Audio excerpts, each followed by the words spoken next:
Good afternoon and welcome to the 330 Sports Show. My name is Justin Coffin. Today is September 7th, 2023, Thursday. It is the first day of the NFL. Kickoff tonight, Chiefs and Lions. We'll get into that in a bit. We have a big matchup for the Mahoning Valley and down in Columbus. So we have the Youngstown State Penguins traveling down to Columbus this weekend to take on the mighty Ohio State Buckeyes, who are now number 5 in the AP poll, number 4 in the coaches poll.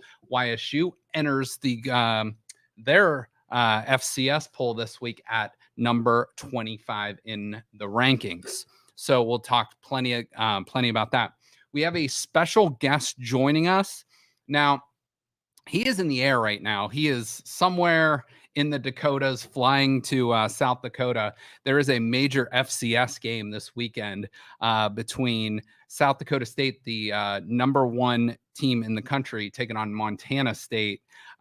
So number 1 versus number 2 this weekend in the FCS. He's going to talk to us about YSU, the Penguins. He's going to talk to us about the Missouri Valley Conference and a lot about FCS football. We'll get into that with Kevin Marshall of FCS Nation Radio.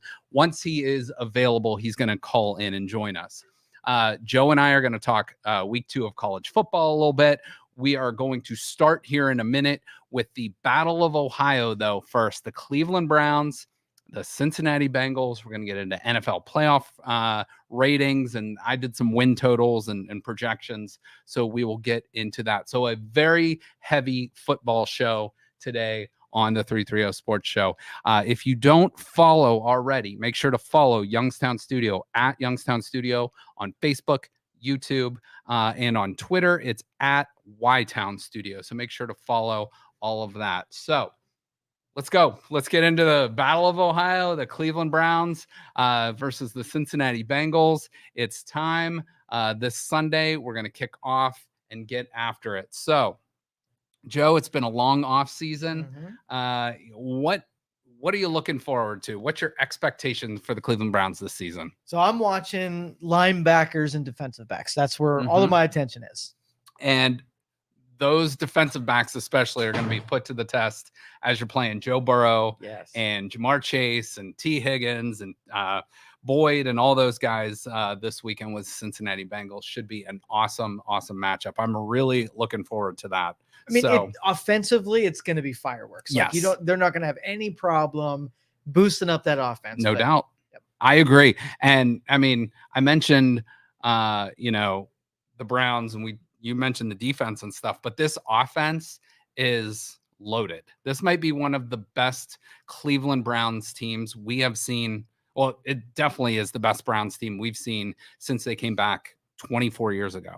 Now, we all know the stats. The Browns did get that win last year in Carolina on a Cade York field goal right at the buzzer, basically, to win that game. First opening win since like the early 2000s. But we know what the record is. We throw that out the window. But this is the first home game under the Kevin Stefanski era, believe it or not, to start the season. So kind of cool. But we know what the Browns did last year, 7-10. You had all the Deshaun Watson stuff going on in the offseason, leading into the season. Jacoby Brissett, your quarterback, the first 11 games. And then Deshaun gets thrown in, game 12 or game 13. And, hadn't played in 700 days with, live, defenses flying at him and stuff like that. So that's where we were. So we know the Browns were 7-10 last year, not what we wanted them to be, but 7-10 with Jacoby Brissett as your main quarterback, a really faltering defense that, blew some games, especially early in the season.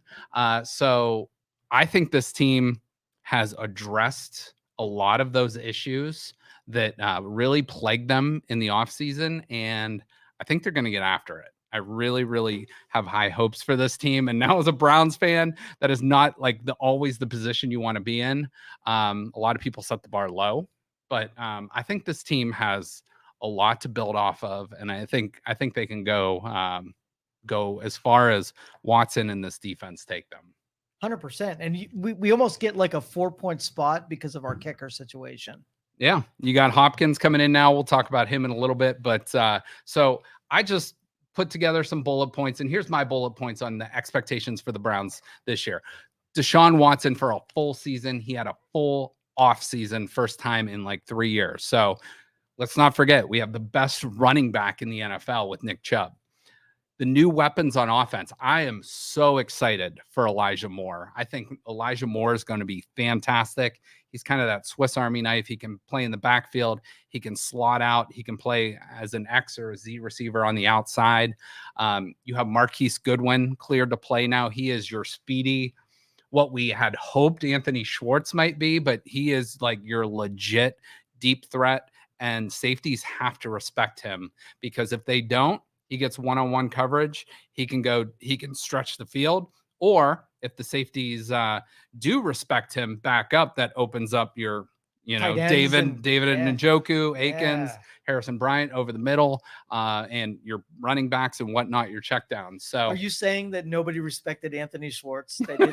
They did not drop back in coverage? I'm going to say that's a fair statement. Yeah, I'm going to say that's a fair statement, because even if he beat them, he still has to catch the ball. Right. So, you can't put the cart in front of the horse. You know what I mean? Anthony. So I don't know. And I don't believe he has been signed by any team, which shows you kind of where, what other teams in the NFL thought of him, especially with that speed. Yeah. So Kareem hasn't either, right? I don't believe Kareem Hunt has signed either. So that's another position. The Browns, they're going to have Jerome Ford as their backup running back. And you brought in the kid from New England, who's a second-year player, Pierre Strong, to be your third running back, but maybe can, give fullback, you halfback. Yeah, can kind of do a lot of different things. Catch the ball out of the backfield, be a powerful runner as well. So let's not forget about Cedric Tillman, the rookie out of Tennessee, who a lot of people think he's going to do some great things. I mentioned Jordan Akins, the tight end from Houston. That was one of Deshaun's teammates down in Houston. I think he is a big-time red zone threat. And then the defense, obviously. The defense looks great. Jim Schwartz, the one Schwartz we did want on the team. And he has been a huge, maybe one of the biggest additions to this Browns team in the offseason. They rebuilt that defensive line. Zadarius Smith opposite Myles Garrett. So Myles Garrett might see some single blocking schemes thrown at him. You got Ogbo. Say it. Yeah, get it. We're gonna say Obo to come in there as a pass rusher. Shelby Harris is a solid, stout defensive lineman, and Dalvin Tomlinson, one of your big defensive tackles, to kind of plug that middle and stop the run game that teams were gashing the Browns with last year. As you mentioned, a very, very good secondary. Denzel Ward is now out of concussion protocol, so he looks to play this weekend.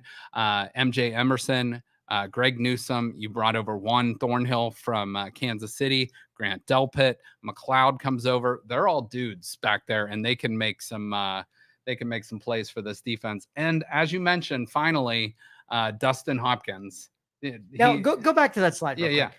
Do you see where you put the heart, like on that picture? Oh, you put your heart on Hopkins. That's actually just the bottom of the screen. No. I'm going to take that as the love for the extra 4 points every game. And do you? Oh, look, it went away. So, but you mentioned it. But like, do you see the note I put next to it? Just make the easy ones. That's it. Like Kevin Stefanski's an aggressive play caller. So if we can make kicks from, let's say 45 yards and in, that's great with us.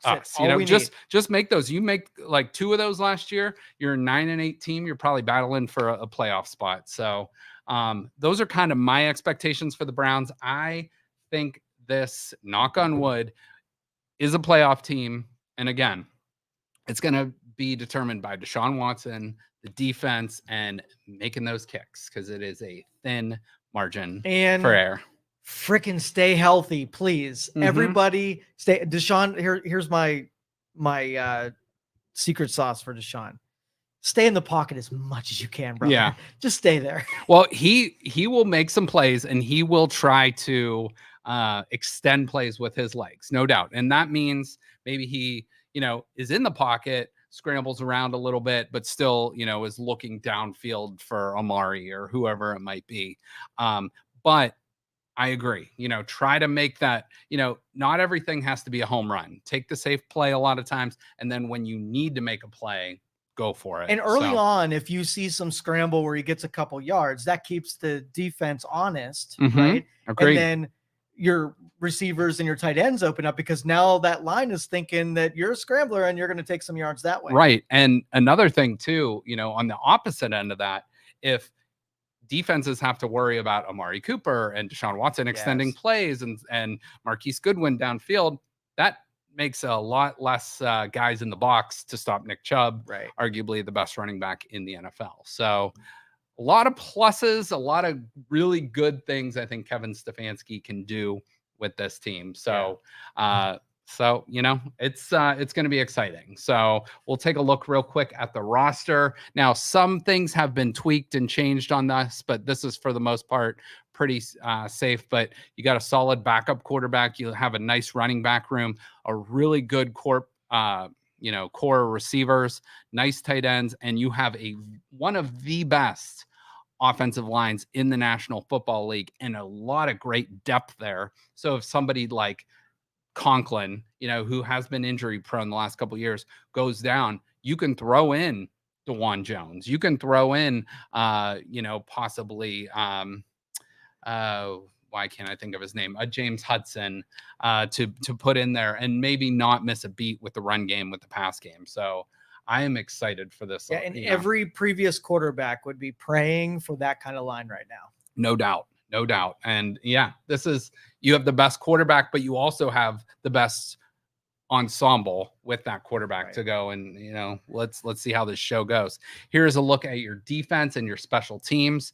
I mentioned that defensive line. I didn't even mention Siaki Ika. They're one of their top draft picks, Isaiah McGuire, another draft pick there.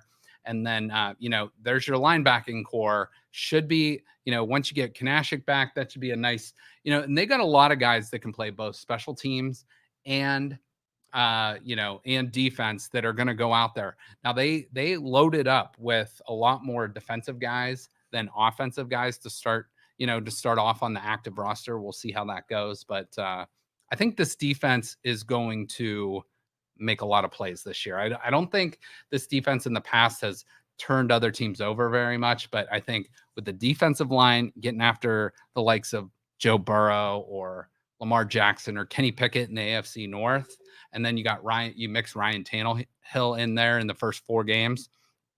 Those other teams are going to be prone to make mistakes, and you have some guys that are going to want to get after it and turn the ball over, hopefully giving the Browns 20, 30, 40-yard fields as opposed to, not having to go 80 or 75 yards every drive. So I really am excited about this team this year, and hopefully they make us proud, week by week. So that's kind of where we're at. You're going to see JOK, Taki, and they're healthy and ready to roll. Exactly. Didn't even mention those guys. And that's, some of the core of your team right there. That's right. And this team, from 1 to 53 is no doubt better than the Cincinnati Bengals. No doubt. 1 to 53.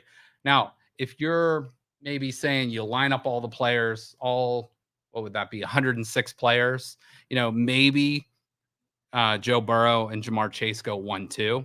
But then I would say the next 7, 8, 9 guys might be Cleveland Browns. Right. So whereas, and Deshaun Watson, if he plays to the level he's capable of, is not that far behind Joe Burrow. If Amari Cooper and the rest of the wide receivers, now they're not to the same skill level, talent level as a Jamar Chase, but as a group, as a whole, they might be able to put up the similar numbers to that group. So we shall see. We shall see. Now, I did some predictions for Watson and Nick Chubb for this season, and I went kind of based it off of previous year's totals. So let me just ask you, in 17 games, hypothetically, knock on wood, Nick Chubb stays healthy the whole season. Passing or receiving, excuse me, and rushing touchdowns. How many touchdowns do you predict for Nick Chubb this season? Oh man, 20. 20. 20. I love it. Okay. I was a little lower, but I went with 14 total Okay. touchdowns for Nick Chubb. So my prediction comes off of this. I think there's going to be a lot of weapons this year to get in the end zone, whether it's, Amari Cooper scoring touchdowns, whether it's Elijah Moore, Donovan Peoples-Jones, who we haven't even talked about yet, the tight ends, Njoku, Akins, Harrison, and then you got a bunch of guys in the stable that are ready to make plays. I think Nick Chubb, I think his production is going to be great this year. So what I did is went off of previous years, and I predicted he'd have a 5-yard per carry average. And so I did 269 attempts. Don't ask me where I came up with that number from, but so I just multiplied that by 5, and I came up with 1,347 yards basically on the season in those attempts. So I have Nick Chubb with 14 total touchdowns, both rushing and receiving. Now, I hope you're right and I'm wrong with the 20. let me tell you this. My only logic here is that Nick Chubb shared carries with someone who had a lot of star power and a lot of ego. Now his teammates now. Are you talking Kareem Hunt? Yeah. Okay. Yeah. So they almost had to keep Kareem Hunt happy. Sure. By giving him more carries than he probably should have gotten. I think it goes more Chubb centric this year, and that's why. We might coin that as a phrase. Chubb-centric. Yeah, that's kind of fun. That's kind of fun. All right. Let's go to Deshaun Watson now and some of his stat lines. So give me last year, he was way under his career percentage. I think he was around a 70% passer. Give me a percentage for what do you think he'll complete for passes this year? Slightly better than last year. Okay. I don't think it's gonna be a stellar accuracy year. Okay. So maybe 75. We'll push 75 is amazing. 75? 75 would be amazing. How about 72.5? Okay. Maybe I pushed the scale too 72 would, so I have him at 67. Ooh. So if you get 2 out of 3, What's your theory? What's your theory? I think he is a very accurate quarterback. Right. I think they're gonna try some deep balls, like with Goodwin, with whoever. But there's also going to be a lot of easy checkdowns because of that stretching of the field. So I'm going to say 67%, although he's closer to your number with about a 70% overall. But if you're above 70%, that puts you in the elite range in the NFL. So well, and it's again, crazy I want because that they're number. so loaded on both the run side and the pass side that how do you play the Browns? Whether or not they're not a run offense and they're not a pass offense, it could be either one depending on how you play them. Now, I think if you're asking Stefanski, he would want to throw early and run late. Okay. Kind of get that lead, build on it, and then run the clock and pound that defense with Nick Chubb and that offensive line. That would be, if I was the coach of the Browns, which God help me, I could never be, but I would pass early to run late. That would be my philosophy, and especially with a good defense that can maybe get after it a little bit more. But against the Bengals, do you come out strong with the passes or do you play conservative? I'm going after that secondary, and I'll tell you why in a minute because of what they have on their side. Now, give me a number for touchdown passes for Deshaun Watson this year. 17 games. I don't know what's good. Like I can't even come up with. I would 40. 40 would be awesome. Okay, that would be. And now I would say I think Manning maybe set the record. Manning or Brady, and they had right around 50. But I would say anything over 30 is excellent. Okay, and it's more almost about that ratio, touchdowns to interceptions. So here's what I did for my predictions for Deshaun Watson this year. I went with that 67%. Slightly over 4,000 yards, which would be amazing.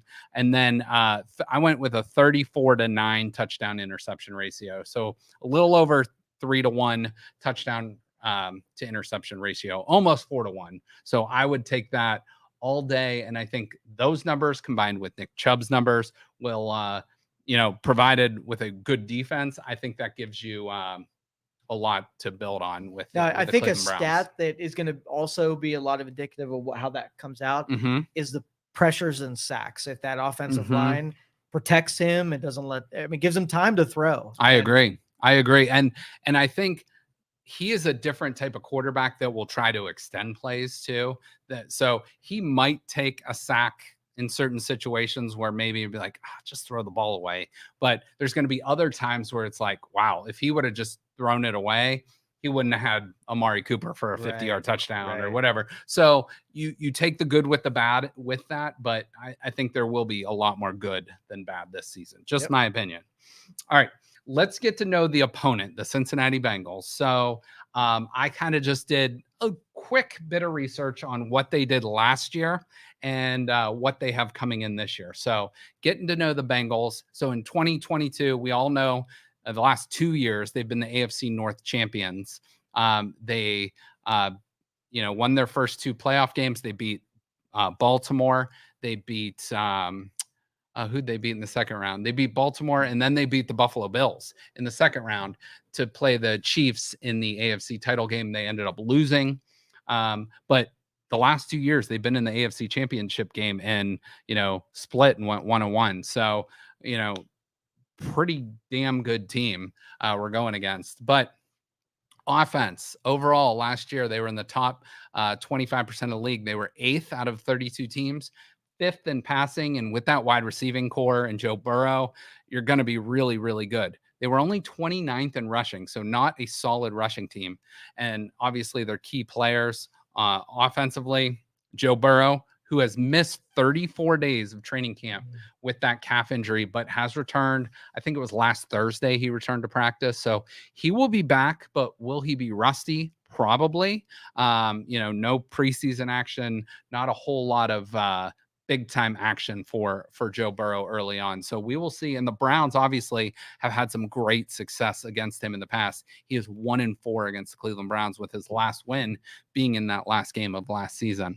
The defense for the Bengals last year was right in the middle, 16th out of the 32 teams. They were 23rd against the pass and lost their best 2 safeties in the offseason. So we'll see how that your goes. Theory pass out of the gate. Yeah, so exactly. That's why I'm saying, like, I think we're going to pass the ball a lot. I think we're going to really try to attack them. They were 7th against the run, so pretty solid there, especially in the AFC North, where you're playing the Steelers twice, the Ravens twice, and the Browns twice. Key additions this year, they signed, biggest free agent signing for them, they signed left tackle Orlando Brown to help out Joe Burrow on that offensive line. They slide their former left tackle over to the right side, who has been whooped on by Myles Garrett in the past. So we'll see about that. Irv Smith replaces their tight end from last year, Hayden Hurst, but they lose both starting safeties who were Pro Bowl caliber, Jesse Bates and Von Bell. They also lose Samaje Perine, who was their backup running back last year, but dominated the Browns at some point. And they lost the starting cornerback, Eli Apple. So that's kind of a look at the Bengals. So my philosophy, attack, and then hopefully build a lead and then get after Joe Burrow and then get after, the run game as well. So let's take a look at the Browns schedule. Now, I just kind of want to keep it to the first 4 games here. They have a bye in week 5, which is crazy, but you got to go week by week with this team. So you start off week 1 with the Cincinnati Bengals. Week 2, you go into Pittsburgh and play the Steelers on Monday night. Week 3, you host the Tennessee Titans. In week 4, you got the Baltimore Ravens at home. So all 3 AFC North teams will come to will play Cleveland within the first 4 weeks of the season. So that is a true test for the Cleveland Browns and should be very, very important beginning of the season. You cannot start slow with this schedule. I think at worst you got to go 2-2. At best, hopefully 3-1, 4-0. But I'm going to say if they can get out and get this first win, that would be huge for this team's confidence going into Pittsburgh week 2, because we know we've had trouble in that stadium outside of that one playoff game, which was a nice memory for all of us. But now I think pre-cutting down the rosters, we both had splitting the Bengals, 2 wins versus the Steelers, and splitting the Ravens. Are you still on that? It's so, I like to look at the schedule in chunks. So from a global perspective, looking at it as a whole, I think if you can go 4-2, that would be excellent. But I think the Browns went 3-3 last year, if I'm not mistaken. I think they split with all 3 teams. Yeah, they did. They split with all 3 teams last year. So they went 1-1 versus every AFC opponent. If you do that again this year, that's not terrible. If the Browns go 3-3, I can live with that in the AFC North. If you go 4-2, I think that's a 100% playoff team. So what do you think about that? Yeah, I'm still with that, even more assured after kind of watching preseason. The Bengals are the only one that I don't know, because they can either fall victim to the injuries and it could be a disaster, and we might take both games there. But if Burrow ends up coming back and he's not hurt and come back, that we'll split it with him. I'm sure. I think Cincinnati, just my opinion, I could be way off, but I think they're going to start slow this year. I really do think they're going to start slow. People love the Steelers for whatever reason this year. I think the Steelers are very good, but I don't think they're great. I think the Kenny Pickett train has been very hyped up, so we'll see what happens there. Baltimore is good offensively. I don't think their defense is all that good. Yep. And that's kind of what Baltimore over the last 25 years has been known for, a great defense. I think they have a little bit better of an offense and a little bit worse of a defense this year. Well, let's just commit to 4-2, and whatever way it cuts up, who cares? Sounds great to me. Sounds great to me. All right, let's see what these teams are up to this weekend. So the Browns, obviously, we know the Browns and the Bengals play each other. So Cleveland is home, Cincinnati's away. Baltimore kind of gets I don't want to say an easy first game, but they get their game at home versus Houston. That is CJ Stroud's first game as an NFL player. Houston's a 10-point dog in that game. That might not be a bad bet for Houston to come in there and at least cover the spread. Just saying. So you go to bet.com and place a $25 wager. The Steelers take on the San Francisco 49ers. Nick Bosa just signed the largest defensive contract in NFL history with the 49ers at defensive end, former Buckeye. And the Steelers are I believe a 2.5-point underdog in that game. But the 49ers, we know from top to bottom, have one of the best rosters in all of the NFL. So that should be a really, really good game. And I think the Browns, Bengals, and the 49ers and Steelers should be both excellent games. So, Joe, I'm going to put up my picks for this week, and then you tell me basically if you agree or disagree. So let's take a look at we're going to track our picks against the spread. Not against the spread, straight up this year. Spread's too tough because lines change and stuff like that. And usually we're making the picks on Thursday for a lot of games on Sunday, and a lot of things can change between now and then. So we're just going to go straight up picks this season. Okay. So obviously our record is 0-0 this year, but I'll have a Joe season total. I'll have a Justin season total, and we'll, based on if you're with us on Thursday, we'll make those picks. So as you can see from my picks, I have a ton of the home teams winning, especially on Sunday. So I'm going with the Kansas City Chiefs tonight.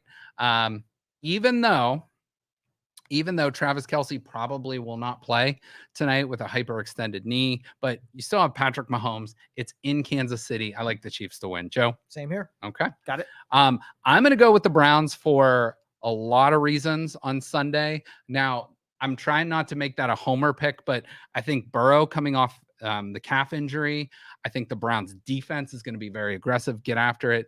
And I like the Browns to get that win at home to open the season. You? All right, I'm going with Browns, but I am the homer pick here. It's all because I'm a Browns fan. That's fine. That's good. And I'm going to kind of go the other way here. I'm going to go with the San Francisco 49ers to get the win in Pittsburgh straight up on Sunday. So I think the 49ers, I just think that team is too good And first game of the season, they can kind of prep for the Steelers. And I think Kenny Pickett is slightly overrated. So Joe, what say you? Yeah, I'm with you again. All right, Straight we're up on the first 3 floor. for 3 on those. So, all right, let's go to the next one. Houston at Baltimore. I'm going with the Ravens in this one. Baltimore straight up. Okay, we're 4 for 4. I do think Houston might cover that spread, though. We'll just see. Next game, Carolina at Atlanta. I'm going with the Falcons in this one. I think Carolina with Bryce Young at quarterback has a lot of talent on that roster, but I just don't think they're quite ready. I think Atlanta has a really good roster, just not sure about their quarterback position, but I'm going to go with the Falcons. I think it's a coin flip, but I'm going to go with the Falcons as well. Okay. All right. So we're both going with the home team there, and we are 5 for 5 on picks. The Arizona Cardinals at the Washington Commies. I'm going with the Commies to win this one. At home, I think Arizona is really bad. All right, I'm going to go with Arizona because they're a new quarterback. Oh, okay. Josh Dobbs will start. So Joe is going with a major, I think it's like a 6-point line. So it's not a huge underdog. Through. Yeah. Okay. So Joe is going with Arizona. I'm going with Washington. That's our first different pick of this of the weekend. All right. I'm going to go with the home team Minnesota Vikings over Baker Mayfield. I believe will start for Tampa. So I'm going to go with the Vikings over Tampa. I'm going with Baker Mayfield and the Buccaneers. Oh, all right. I like it. Okay.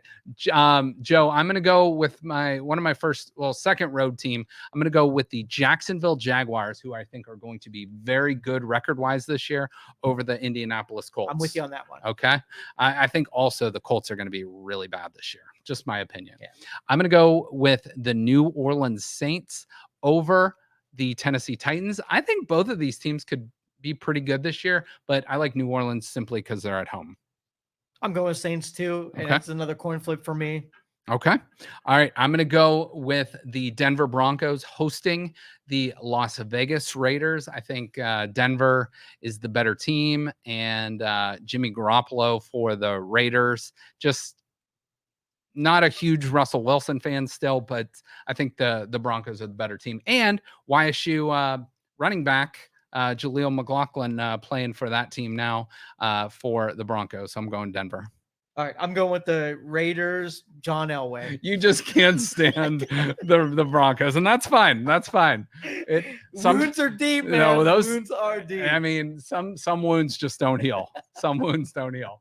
I think this is one of the best matchups of the weekend. The Miami Dolphins heading out west, going to the LA Chargers. I have the Chargers, the home team, even though there'll probably be a lot of Dolphins fans there winning. All right, I'm going Dolphins, and it's all about the quarterback. Yep. Both of these teams have really good quarterbacks, but Tua, his health, that's the thing. But you're going with Tua. Yep. If he can stay healthy, the Dolphins are going to be a really good team.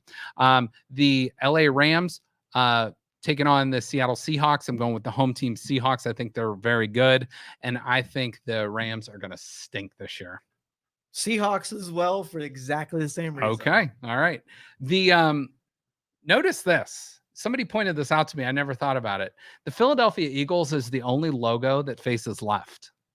I've never thought about that before, but somebody pointed that out to me, and I was like, oh, that's interesting. Okay. So, but I'm going to go with the Philadelphia Eagles simply because they are probably the best defensive team in the league. I think Jalen Hurts is really good. He's going to take another step this year. So I'm going to go with the Eagles over the Patriots. All right. I'm going with the Eagles as well. It's just not a fair fight between those teams. Okay.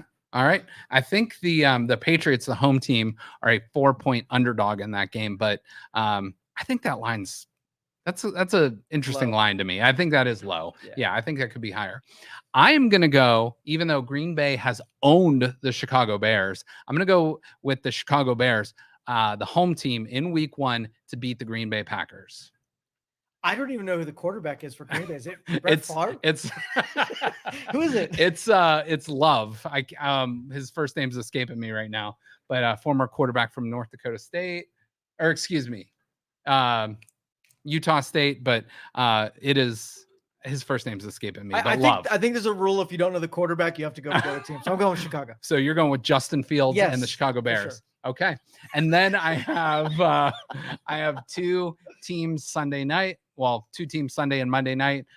Road teams winning in a conference or in a division matchup. I have the Cowboys, the road team, going into New York, which is actually New Jersey, and getting that win. Dak Prescott and the Cowboys over the Giants. I'm going with Giants. Okay, I like it. I like it. You're going with Danny Dimes and the Giants. I think Brian Dable for the Giants. I think he's a very good coach, but I think that New York team is a little overhyped, in my opinion. But we'll see. Monday night, in maybe the best game of the weekend, you have the Buffalo Bills against the New York Jets, who Aaron Rodgers, quarterback of the New York Jets, a lot of hype in the offseason, but I'm going to go with the Buffalo Bills. I think the Buffalo Bills are kind of being slept on a little bit this year, but I'm going to go with the Buffalo Bills to beat the New York Jets. I think pre-game Aaron Rodgers loads up on shrooms and he takes this game down. All right, he can psychedelically see things that just Josh Allen can't. And all right, so those are our picks for week 1. Again, these are straight up picks. So I looked at some of the spreads, but we're not going to go with spreads just because so many things change on from Thursday to Sunday. All right, so based on that, I'm going to show you my power rankings that I did personally this year. So I have the Eagles as the only 13 or more win team in the NFL this year. Then I had Buffalo and Jacksonville as the only 12 win teams in the NFL this year. And then you're going to see 11, 10, and 9.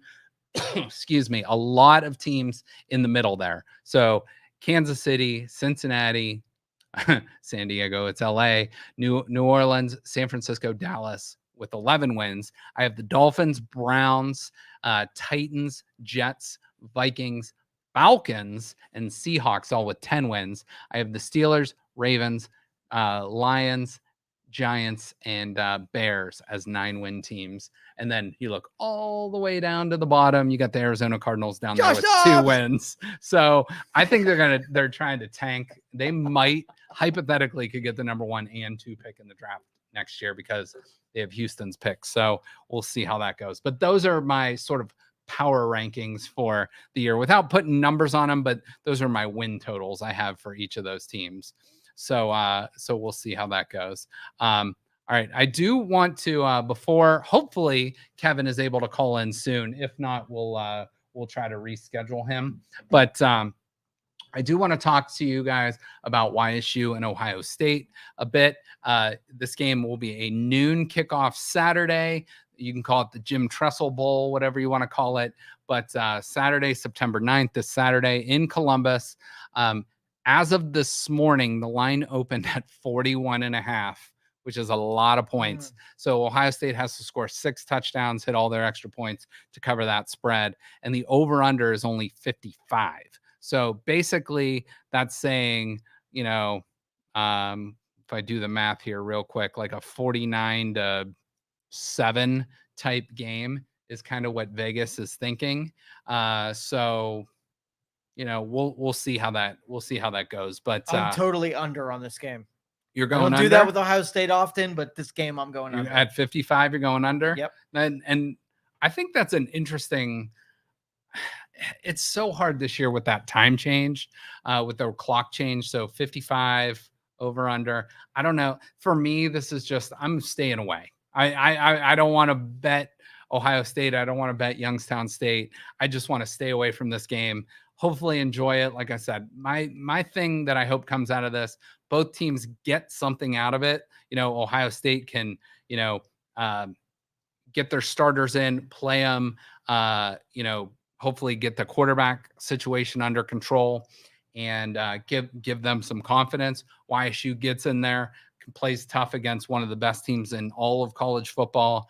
And, both teams stay healthy and they can get after it and get ready for conference play. Now, when you say Jim Tressel Bowl, are they making an honoring there? What? I have not heard anything.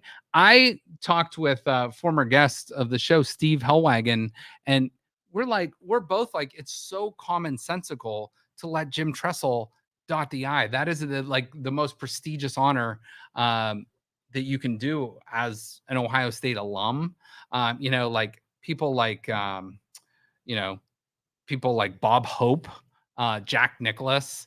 There's only been a handful of people that have dotted the I in Columbus, and it's Neil Armstrong. We're talking like not just like football legends, we're talking legends of the world. So hopefully, maybe that got done and I didn't see it, but that's kind of what I'm thinking. But I from what I heard, nothing's been done. So I think that's kind of where we're at, unfortunately. Right. So let's take a look real quick at YSU's in the top 25 this week. They edge into the number 25 spot. And if you look right at the top, though, South Dakota State, number 1, North Dakota State, number 3, in the top of the Missouri Valley Conference. And you got a handful of other teams in there. Northern Illinois, Northern Iowa. You have YSU in there. You got North Dakota in there, all in YSU's conference. That should be tough opponents for the Penguins this season. But hopefully games like Ohio State will prepare them for this weekend. This weekend will hopefully prepare them for conference play. All right. I love this one guy on Twitter. Forgive me if I get his name wrong, but I think it's like Jay Kutta. But he puts these awesome graphics together, and he's based out of Chicago. So he does a lot of things with the White Sox and some things with the Big Ten. So he put this graphic together, and it's about as simple as it gets. But did you lose week 1? Yes. Northwestern, Indiana, Nebraska, Purdue. No. So the rest of the Big Ten won last weekend, but 10 and 4. 10 and 4. So 10 of them won and 4 of them lost. Yeah. So overall, and then you had Rutgers playing. You had Rutgers playing Northwestern, and you had Ohio State playing Indiana. So 2 of them were going to lose regardless. But Nebraska. Yeah, I know. Nebraska, most tortured fan base in all of college football right now. All right, let's take a look at the Saturday slate for the Big Ten. Not the greatest weekend with great matchups this weekend. You got Ohio State playing YSU. Ohio State comes in at number 5. Michigan, number 2, takes on UNLV. You got Penn State taking on Delaware. Wisconsin going to Washington State. That could be a sneaky good game. You got Iowa and Iowa State. I think Donald Trump will be in attendance for that one, from what I heard. You got Michigan State versus Richmond. Nebraska at Colorado. That should be fun because we all know what Colorado did last weekend, knocking off TCU. You got Indiana State. That is actually tomorrow. Maryland versus Charlotte. Purdue at Virginia Tech should be a good game there, but Purdue got knocked off last weekend. Minnesota versus Eastern Michigan, Rutgers and Temple, Northwestern and UTEP, and Illinois at Kansas. That could actually be a pretty solid game this coming weekend. Kansas football is kind of on the rise. Illinois is a pretty decent team overall, so we'll see about that. Now, let's go to the national slate, and here's a look at the top 25 for the FBS. So we got Georgia, Michigan, Alabama, Florida State, and Ohio State in the top 5 there. So I put some of the best games of the weekend. You got number 10 Notre Dame going to NC State in their first kind of true test of the season. You got number 20 Ole Miss, Lane Kiffin's team, going to Tulane in a ranked versus ranked game. That should be pretty good. Texas A&M traveling to Miami. That should be kind of a good game. The best matchup of the weekend, probably number 11 Texas going to Alabama. And last year, Alabama went to Texas, and Texas only gave Alabama 5,000 seats, and they were all in the upper deck, including the band. Texas decided to, or Alabama, this year decided to return the favor. So they only allotted Texas with 5,000 seats, including the band, which is only going to be available in the upper deck, which for getting down at halftime or pregame, that will be a lot of walking for those instruments on bodies there. You got Stanford at USC. Who's number 6. You got Oregon, number 13, at Texas Tech, and Iowa State, which should be a pretty good interstate rival. So that's a look at some of the major games from this weekend. Now, Joe, I want to I'm going to go over real quick my AFC record predictions, and you just tell me what you maybe if there's anything that sticks out to you. Okay. So here is my look at the AFC records. Now, again, I tried to do it as evenly and fair as possible based on just my thinking. So I have the Bills at 12-5 winning the East. I have the Bengals at 11-6 winning the North. Jacksonville at 12-5 winning the South, and Kansas City 11-6 winning the West. So, and I'll show you my playoff teams here in a minute, but I have 11 teams over 10, or excuse me, 9 teams over 10 wins in the AFC this year. So, and you throw in the Steelers at 9 wins. So I have 10 teams over 500 in the AFC this year. So actually, no, I have Baltimore too. So 11. I have 11 teams in the AFC going over 500 this year. So any thoughts on that? Well, the only two that I see that would reverse are going to be, I think the Dolphins are going to come out stronger than you're thinking with the quarterback. And I think the Browns are going to squeak by the Bengals. So I'd reverse those two. Okay. All right. That sounds good. All right. Here's a look at the NFC. So I have the Eagles winning the East, the Vikings at 10-7 winning the North. I have the New Orleans Saints at 11-6 winning the South, and the 49ers at 11-6 winning the West. And I'll show you again the playoff teams here. Now, a lot of really good records in this one because there's a couple bottom feeders with the a lot of losses going to the Arizona Cardinals. So those are my records I have for this season. Anything you can that stands out to you in those? Well, the first, the NFC sucks, and two, I think Josh Dobbs and the Arizona Cardinals unseat the San Francisco 49ers. Just kidding. I love it. I love it. I love it. Okay. All right. So I will post that out to our social media. Don't take that one seriously, please. I will also try to. Sorry, I just got a voicemail, not from Kevin.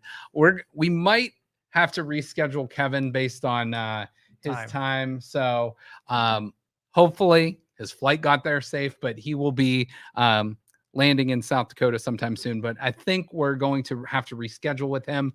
But overall, expecting some great things. He will be at number 1 versus number 2 this weekend in FBS with or FCS, excuse me, with South Dakota State hosting Montana State. And again, one more look at the YSU Ohio State Jim Tressel Bowl this weekend. The line opened at 41.5 at 55. I am not betting this game. I am once again, I'll say it as I've said it before. I hope both teams have fun. I hope both teams get out of this game whatever they need to get out of this game, and we go and we build on that from there. Ohio State can hopefully gain some confidence. YSU the same too, getting into more of their conference slate. So that's where we're going to end the show today. I appreciate all you guys watching. Again, I apologize for not getting Kevin on, but hey, when you got a flight, you know, what are you going to do? That was threading the needle anyway. So that was a good shot. It was. So, Kevin, we'll get back in touch with him from FCS Nation Radio. But for Joe Danier, I'm Justin Coffin. I appreciate you guys watching. Everyone have a great weekend. Go Bucks, go Penguins, and go Browns. Josh Dobbs. Thank you for listening to this show on Youngstown Studio. If you like our programming, we invite you to subscribe to our YouTube channel, follow our Facebook page, or subscribe to your favorite podcast platform like iTunes or Spotify. This is original Youngstown content, and we